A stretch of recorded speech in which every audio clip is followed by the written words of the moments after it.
Hai gengs, saya akan menjelaskan terkait konsep Gramsci mengenai hegemoni dan Althusser terkait dengan interpelasi.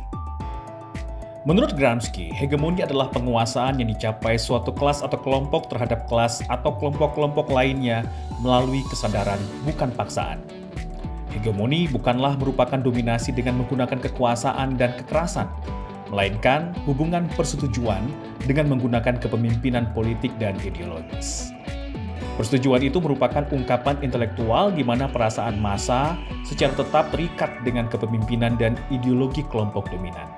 Jadi, hegemoni adalah suatu organisasi konsensus di mana kepentingan semua kelompok terwadahi oleh kelompok yang berkuasa. Bahkan, ada kebebasan bagi semua kelompok untuk mengembangkan bakat dan kemampuan yang dimilikinya. Dua unsur yang tidak bisa dilepaskan dari konsep hegemoni Gramsci adalah resistensi dan instabilitas. Sehingga, hegemoni adalah sebuah kondisi yang harus terus-menerus dicapai agar sebuah kekuatan menjadi dominan. Situasi hegemonik akan selalu digoyang atau direbut oleh kekuatan-kekuatan subordinat atau oposisi. Jadi, hegemoni bukanlah suatu keadaan yang sudah pasti dan permanen, melainkan harus dimenangkan dan direbut. Jika tidak mampu mengakomodir beragam kepentingan, hegemoni bisa lenyap. Nah, oposisi hadir dalam dua bentuk. Pertama, oposisi yang datang dari sistem kehidupan masyarakat yang pernah eksis sebelumnya, hingga saat berlangsungnya hegemoni oleh kelompok berkuasa masih terus diupayakan untuk ditangkal menjadi patuh. Kedua, oposisi yang berasal dari kelompok baru yang kepentingannya tidak sejalan dengan negara. Dengan demikian, hegemoni tidak pernah bisa mutlak, kecuali jika kelompok yang ingin berkuasa tersebut melakukan cara-cara yang menurut kelompok oposisi aman untuk bertahan hidup alias sejahtera, yaitu dengan terus berusaha mengakomodir segala kepentingan kelompok oposisi dan menjadikan kepentingan tersebut menjadi bagian dari kelompok berkuasa. Dengan demikian, kekuasaan hegemonik adalah kekuasaan yang berhasil menyatukan berbagai kepentingan dan kekuatan sosial lain dengan kepentingannya sendiri, bukan dengan kekuatan fisik. Hegemoni akan berhasil ditegakkan ketika kelompok berkuasa berhasil mendapatkan persetujuan kelompok subordinat atas subordinasi mereka dengan menerima ide-ide dan kepentingan politik kelompok berkuasa seperti layaknya punya mereka sendiri. Hegemoni memiliki 3 tingkatan, yaitu pertama, hegemoni yang integral. Hegemoni ini ditandai dengan afiliasi massa yang mendekati berkomitmen penuh. Pada situasi ini, masyarakat menunjukkan tingkat kesatuan moral dan intelektual yang substansial.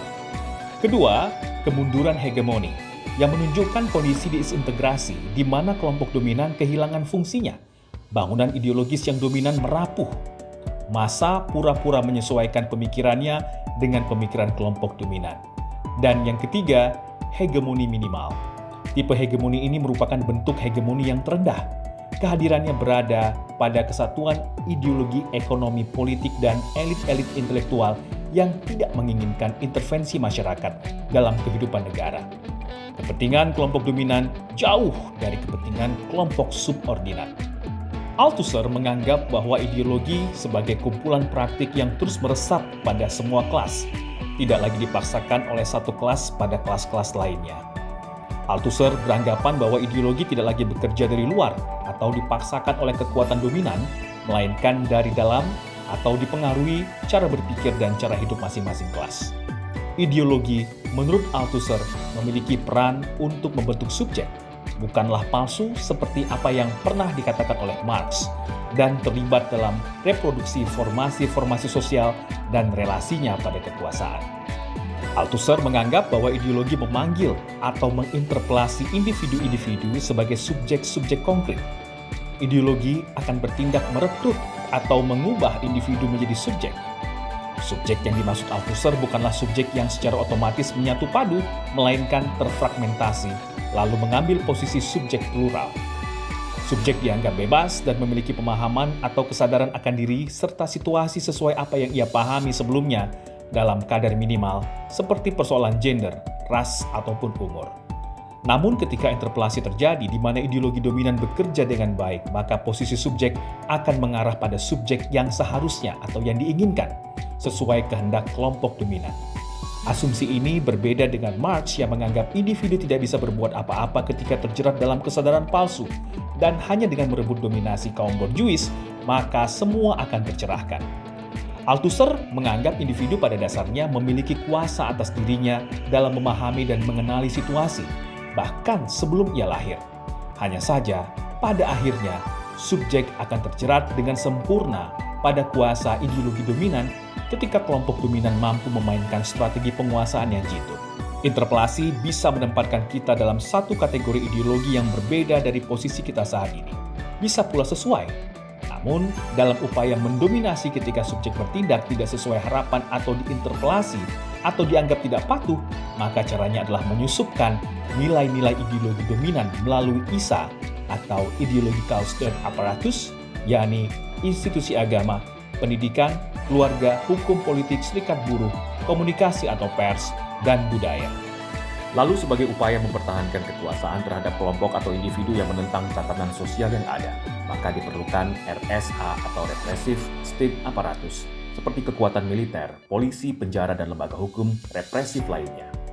Dalam analisis Althusser, RSA digunakan terutama ketika kontrol ideologis melalui ISA tidak cukup efektif untuk menjaga stabilitas sosial.